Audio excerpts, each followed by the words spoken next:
The kind of wish fulfillment, of course, comes through a character like Colonel Pickering, who Higgins says has lots of money and probably doesn't know what to do with it, will be able to support her.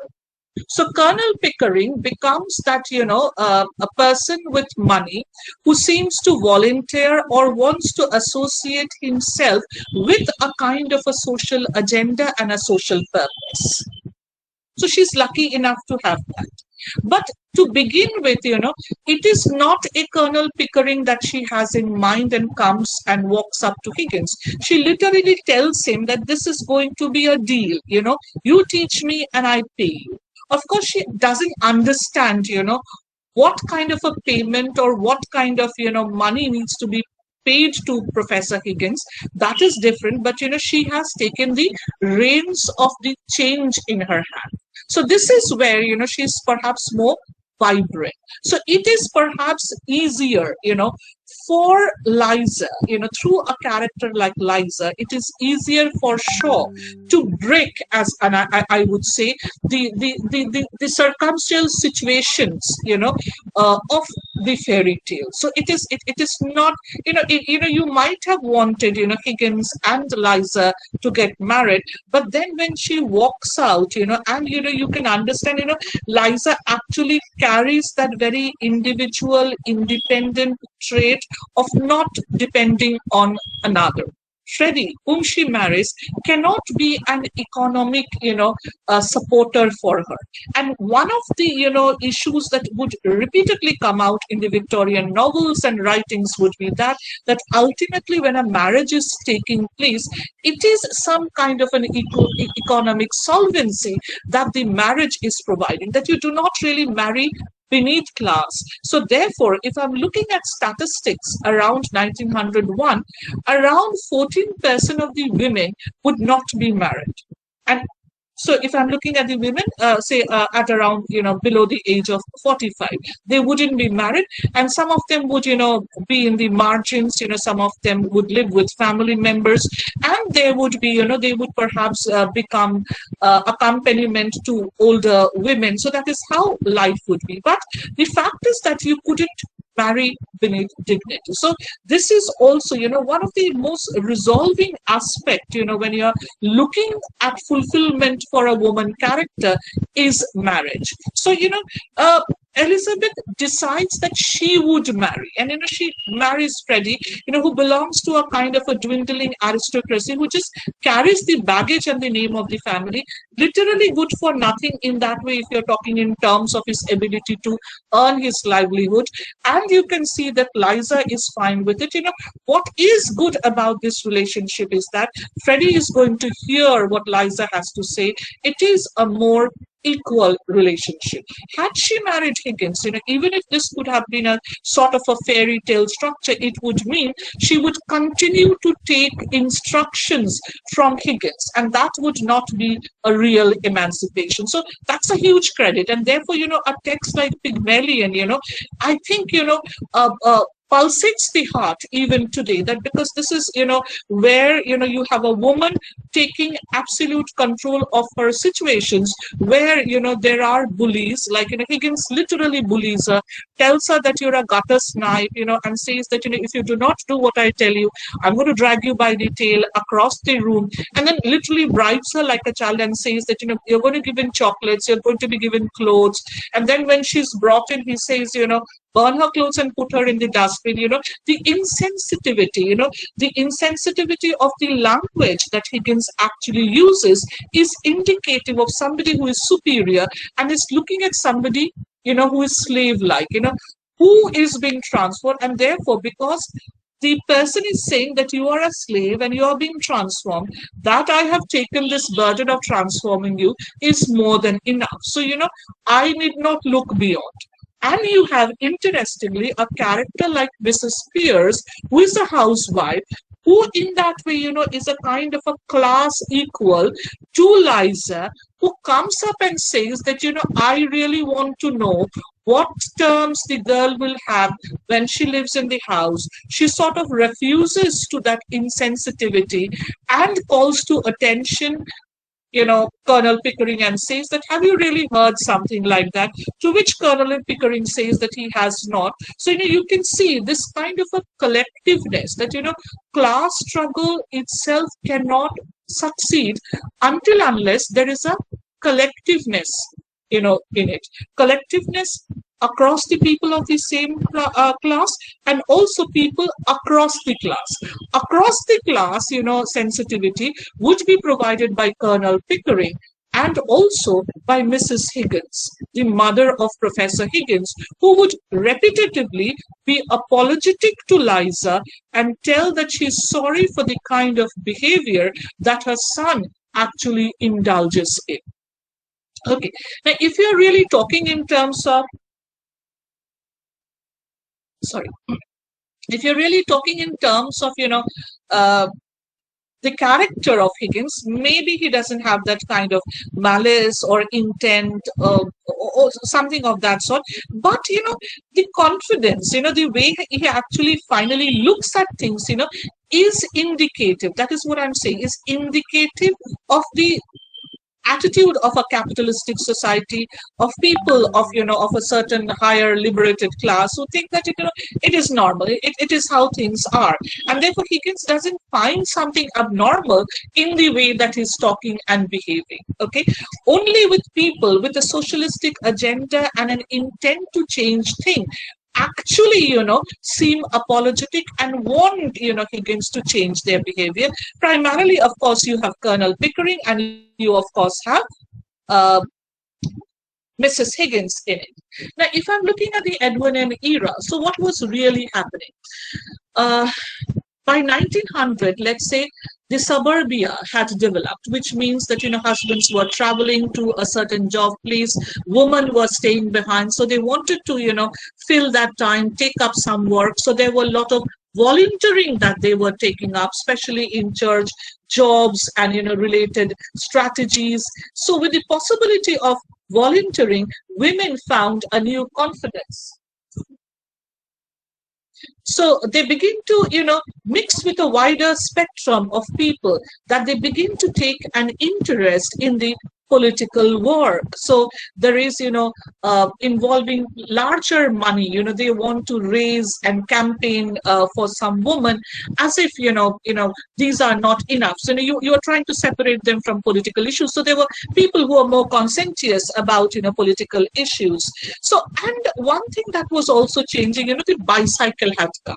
So it was a freedom to move. So you could see Liza famously, maybe she's not using the bicycle, but the fact is that she's able to travel alone. So you could see her take taxis, she's moving around the cities, and, one of the, what will I say, props that, to sort of guile in that way, Liza, that Higgins uses, he says that you can take as many as taxi rides that you want. So, the freedom to travel alone, had also come. So, I am stressing on the word alone. It means that, you are actually recognizing her individuality, you are recognizing her individual self. So that is important. So if you're looking again, at certain other historical facts, Emily Davis, she came up with, the Girton College at Cambridge in 1869. This was, primarily to support women's education. So you have Francis Cobbe demanding that women could study for a university degree in 1862. So you have Josephine Butler and the repeal of the Contagious Disease Act that was so humiliating in its treating of women. One of the famous things about women would be that, she was, by her gender, more probable to be mad. She was somebody who could be mad just because she was of a particular gender.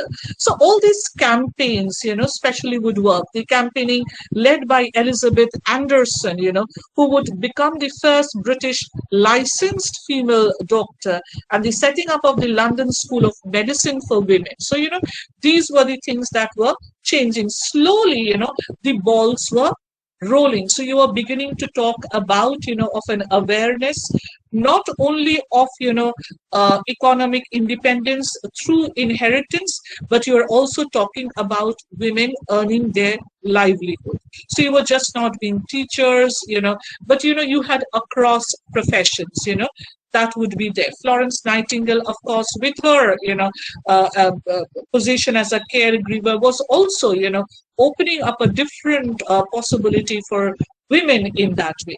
Thousands were women, were being employed. So you have the sewing machine, which was like an opportunity. The invention of it meant that, they could actually work from home.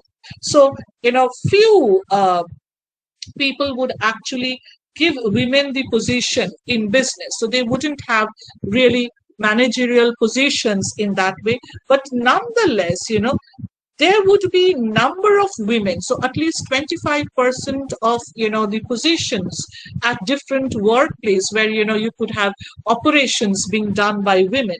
So one of the most enlightening picture would be that, there would be this, middle class, all of them, employed with the telegraph department. So there would be male and the female members both who would be employed. So the all these things, was also changing the attitude of the towards the women and the way that you would see them work. Now, since I am talking about, women's employment, since I'm talking about the fact that there would be, you would expect them to perform and there would be competitions, not many would be very happy with, having women in the position of, these kind of positions. So they wouldn't be really very happy. So what would be important that, they would also have to become performers of a certain level. And that is what Pygmalion brings us. That is what Higgins says, that, I am going to, perhaps, make your tongue so good that, people will not recognize from where you come. And, Higgins is famous, for, locating people as they open their mouth, through their dialect, through their pronunciation. He's able to locate them. And in London, he's perhaps even able to locate them across streets, a few streets. So that is there. So Bernard Shaw himself was a public figure, a social commentator, especially in the 1890s, and of course the time that you could see Pygmalion being written and published, a period, when public discourse was largely dominated by topics that generally, could be put under the umbrella of, social dilemmas, and of course dealing with the issue of the women question. So you have the iconic figure of Sarah Grant, who sort of, says that, it is important that we move from, journalistic, hypothetical writing to a kind of a more realistic or a periphery of realism. So the new woman, with its suffrage agitation, reformistic, etc., was also finding itself, as one would say, in a discourse of diplomacy. It did not mean that just because, you begin to have certain legal rights, certain political rights, that things had absolutely changed for you. This was not exactly what was happening. So that is, very, very problematic. So feminist writers, especially who are, locating themselves in this early part of the 20th century, say that the essential, rejecting, of the idea that the woman is a gender-based psychological human being is one of the major problems, because the female identity is rather socially constructed. So what is this idea of the Duchess? She's a replacement of the prince. If I'm looking at, again, if I go back to Cinderella, Snow White, Rapunzel, and others, what are these women? This woman,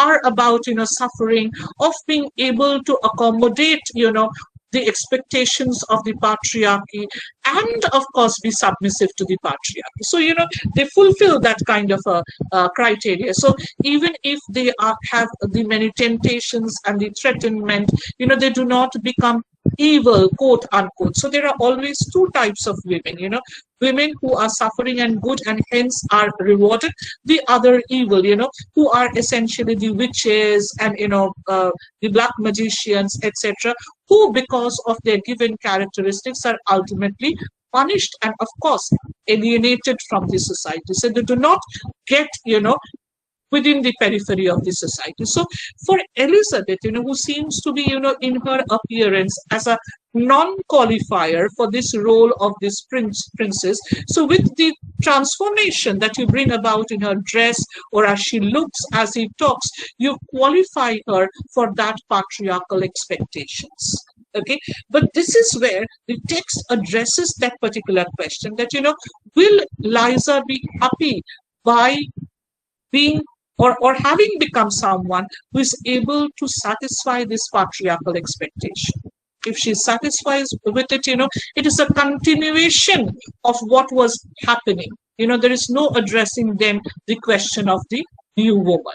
But Liza, by raising the question, what I am fit for, by throwing slippers at Higgins, by walking out on that night of success from the high house of Higgins, when she doesn't know what she's literally going to do, probably she has no home in that way. She knows she cannot go back to that life of selling flowers, in that sense of, complete, mayhem in that way in her life. She is not willing to accept the dominance of Higgins. She is, not somebody who is believing, that, okay, let me, have and live, a life as Higgins would. Higgins would not have thrown her because of the, kind of a later acknowledgement that he has sort of grown accustomed to her fetching the slippers, keeping his appointments.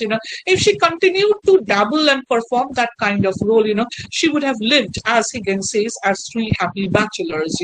This is what Liza will not do because it does not allow her to be a thinking individual. This is something that she refuses to be. And this is once again, a credit to Shaw that he's able to bring up this, woman question. I wouldn't say it reverberates, but the fact that Liza throws the slippers at Higgins, it shocks the nuts out of Higgins. And you can understand why it does. It is just not Higgins, but many of I would say the people across the hierarchical society, of the middle class, upper middle class, would react in that same way. So having addressed this, I come to the notion of the class struggle in that way. If you're talking about in terms of, what will I say, the capitalistic and the working class in that way. So Pygmalion pictures, as one would say, the class conflict between the capitalistic versus the workers. It also, talks about the political economy practiced by the capitalistic who do not meet the needs and the aspirations of the working class.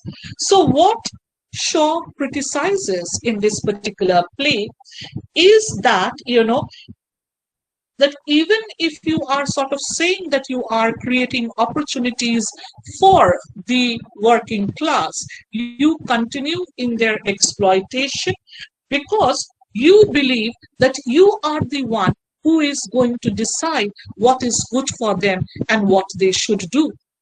So, they are the one who are deciding. So it is, your problems are being decided.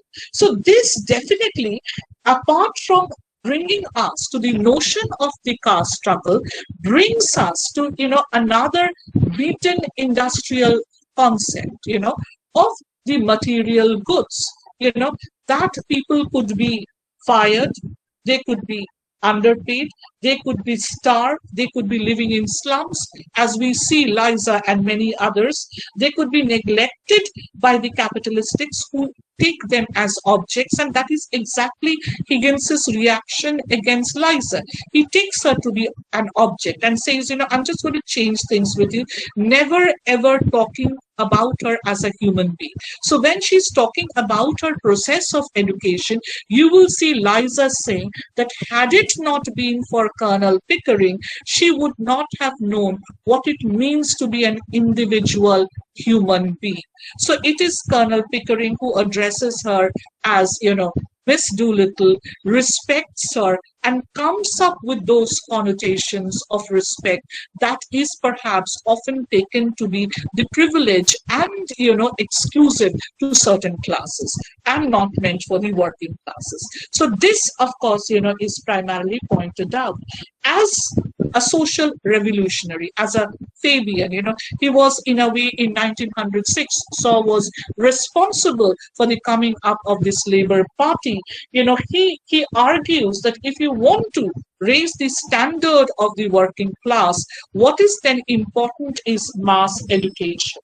And what does he mean by mass education? He's talking about lectures, he's talking about, operas, he's talking about plays. So therefore, he knows the middle class has actually the opportunity to watch the play. They can actually, go and, perform and sorry, they can go and watch these plays. And since they are the ones who would be watching these plays, if you can bring about a change in the way that they are thinking, then of course you can bring about, of course, a change in the way that, they will look at the people. So if you look at Higgins, she objects. You would have one part of the play where you would see Liza objecting that Higgins can't take a girl up like that as if he were picking up a pebble on the beach. So she expresses, you could see, this is an expression of, of concern that Elizabeth's future and that, Mrs. Spears, this is what, Mrs. Spears says, and says that she has a right to know why she's here. And Mrs. Spears actually fights and says that Higgins cannot dehumanize Liza in that way. Now, if I'm taking the Marxist ideology versus Shaw's ideology, the Marxist ideology was also randomly talking about the change in economic orientation, was talking about exploitation across wages, etc. Whereas Shaw was talking about, a social revolution where the emancipation is not only economical, political, but also in terms of, the orientation of the thinking man. How you think and approach is also a change that he's actually wanting about. Now, I am to use, Hobsbawm, and say that if you're talking about the play, what kind of, characters do I see? So one class would be that, who sort of have accepted, accepted what is their destiny, and they do not, meddle and do not want to make a large change out of it, and therefore you have a character like Alfred Doolittle, who sort of is accepting. And Alfred Doolittle, in wanting to sort of, sell or, give up the rights of his daughter to, let's say, Higgins and Colonel Pickering for a £5, is not only indicative of a father-daughter relationship, but it is also indicative of the way perhaps leaders of the working or the labor class behaved.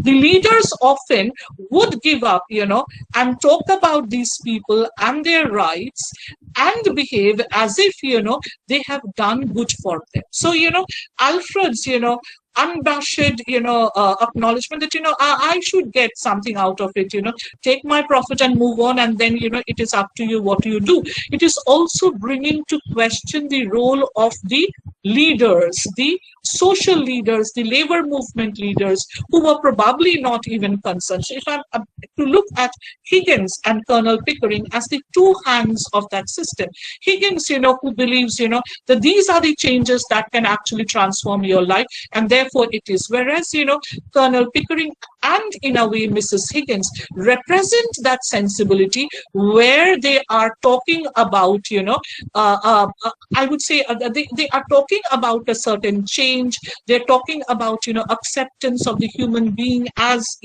a rational individual, and to, sort of augment their policies. And then if I'm talking about Mrs. Spears, if I'm talking about Liza, I'm talking about the class struggles, of talking about a collectivity, of, of wanting your rights, of being addressed, and being given, and being not exploited. So these are the issues then that are being brought up by. So, these are types perhaps in terms of economy that I can look at. So, Shaw satirizes through Alfred Doolittle, let's say, the inability to protect human exploitation. That you are unwilling, you are aware of it, and you seemingly do it. On the other hand, Alfred Doolittle also is somebody who stands to expose the middle class hypocrisy, who in this facade of being very well behaved, of being kind, of having agendas, of talking about political, social rights, things to be, a kind of an intellectual things. But at the end of the day, they seem to have a kind of, loopholes and a lot of, I would say, emptiness within something that, Alfred Doolittle seemingly talks about. So economic elites like merchant, financiers, manufacturers dominated the policy making. So therefore, how much profit are you willing to share is also the question at the end of the text. So, by not actually thinking what is going to happen to these people with these policies, you are also talking about a capitalistic attitude who says that I do not want to share too many profit, and therefore rules are so formulated for the working class that much do not go to them. But then when I'm talking about education, an important thing is happening. It is also an equalizer and is going to change the position of Liza. She says at the end of the play that she's also going to become a teacher of the phonetics. She's also taught, in the later part of the play, which is of course in the epilogue, that she's taught calligraphy, the art of beautiful handwriting. So that these commodities, these would be taken up, and this is something that she could sell, is also indicated that it is also going to change her position. So that is what education is supposed to be. It raises the question of education and the educator. Then what is the role of the educator? Is the educator somebody who will just educate you, give you those powers and leave you at the threshold and say, fine, whatever happens is happens, or empower you with the sensibility so that you can survive beyond?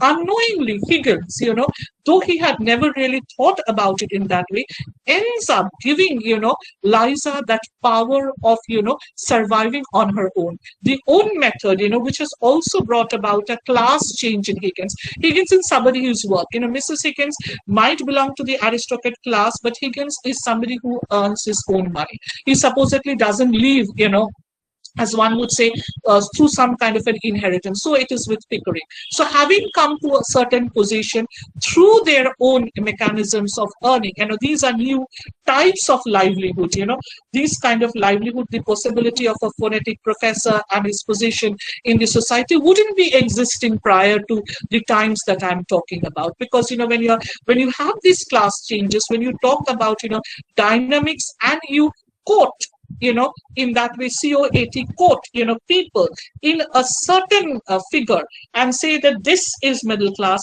this is higher class, this is lower class, and when people have to move through these classes, they also have to learn how to shape themselves across these classes. And these shapers, these motivators, this is what, Higgins is acting like, the motivator, he's somebody who's transforming, he's that educator who helps you to move through these classes and move up. Okay, though he had initially taken, and he continues to take, Liza for a long time as an object, somebody who doesn't seem to be having her own mind, and she has to be told, okay, speak this way, talk this way, do this way, and therefore she has her no, she doesn't have her own identity in that way. Higgins talks about rubbing her identity to the extent thinking her that she's somebody like, it's more like a machine, who just has to be pinned and told, and she will behave in that way. So this expectation of the woman that she would behave according to the criterions that are laid by her is being objected by Liza, and that's the message of the text.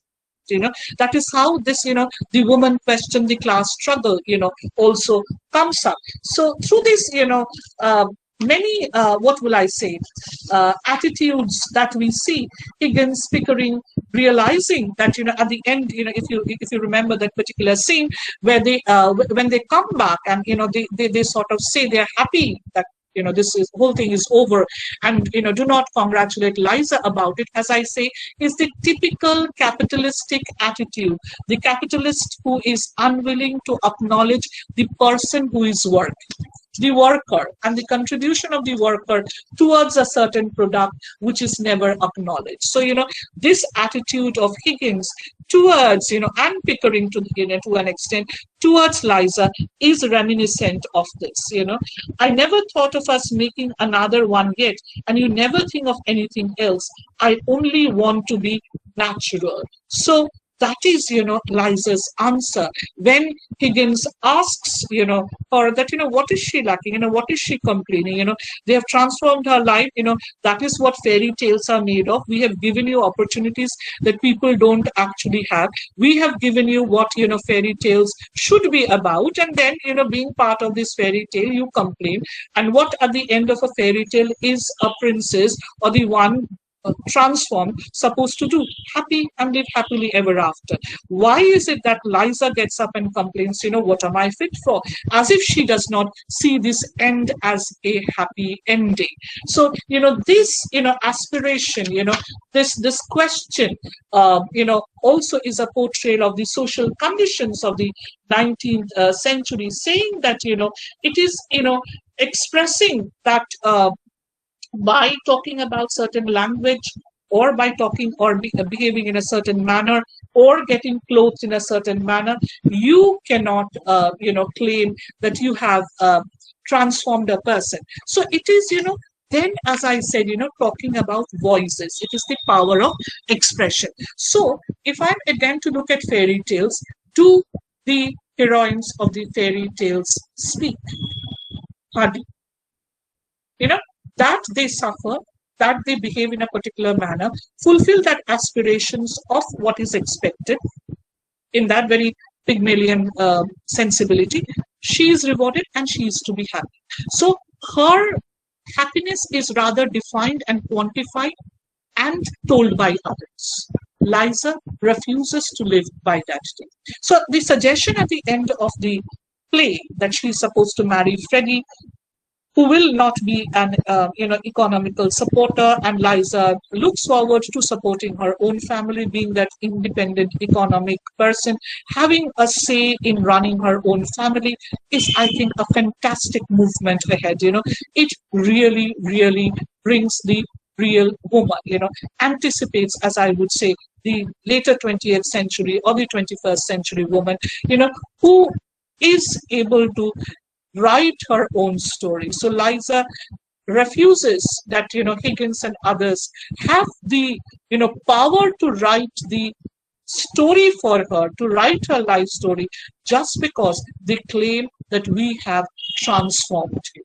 So that is, I think, not only the beauty of the text, but that is what, how it addresses the woman question. And that is, what Liza's questions, what am I fit for? Fit for fairy tales, fit for tales written by others, fit for, whatever you wish me to be, or fit for writing my own tale. I would rather support the third one and say she's left with the independent sensibility of being allowed to write her own story.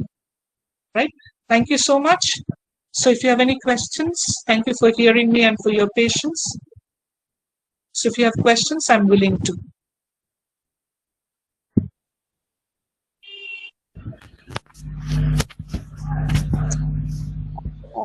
Yes, Madhumita, thank you so much for this wonderful lecture.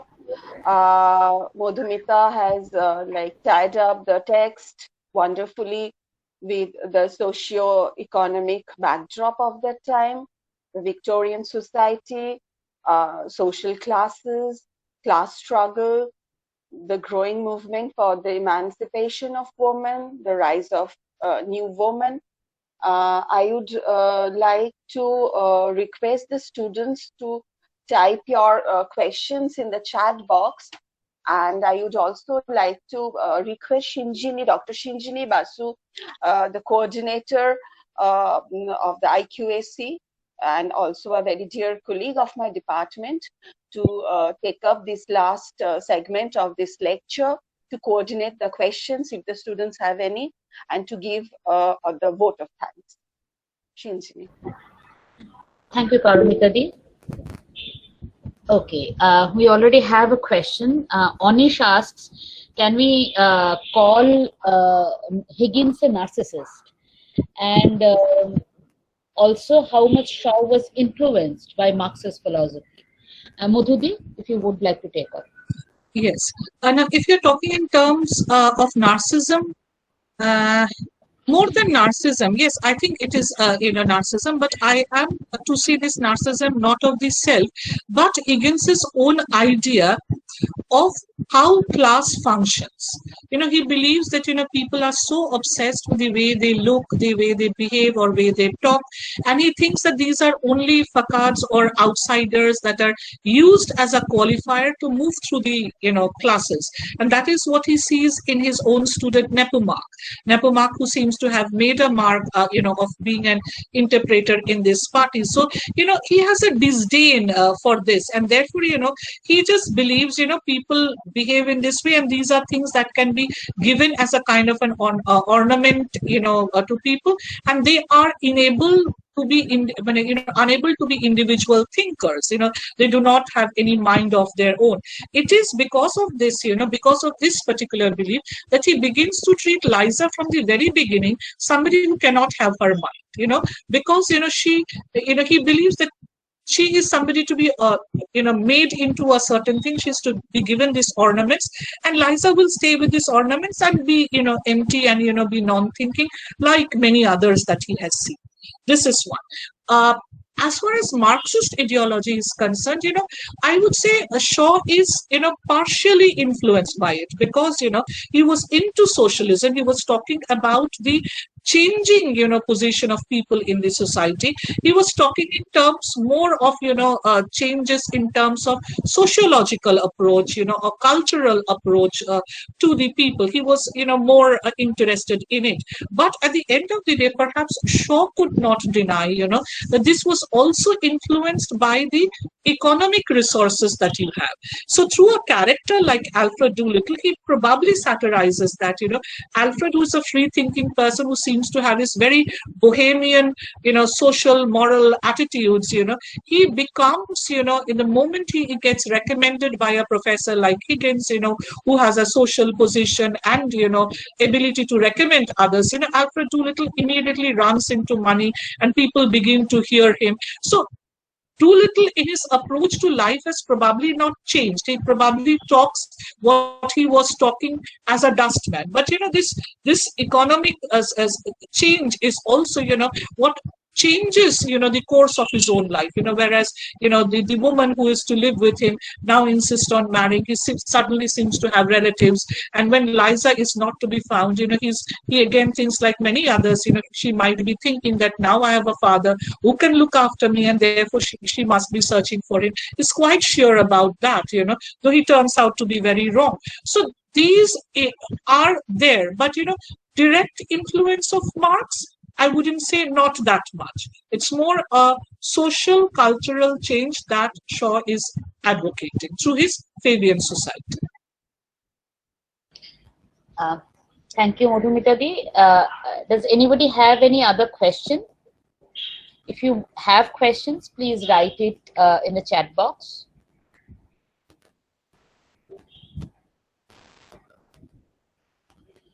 Right, so we come to the end of quite a scintillating lecture. As all of our students know, that we have been, and as Dr. Haldar has already pointed out, we have been arranging, organizing, this, lectures as part of our special lecture, sort of literature lecture series.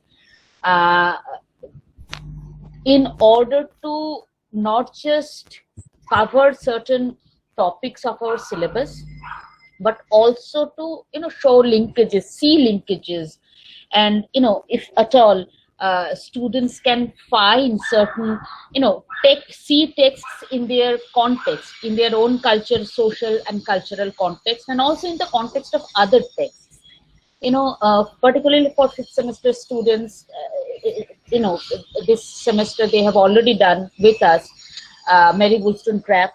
They have done with us Virginia Woolf's Room with a View. They are also doing a bit of Marxist philosophy, because we are doing right now Antonio Gramsci. So I would like our students, beyond, obviously, this was about Pygmalion and the text, its context, what Shaw wants to, what various characters stand for.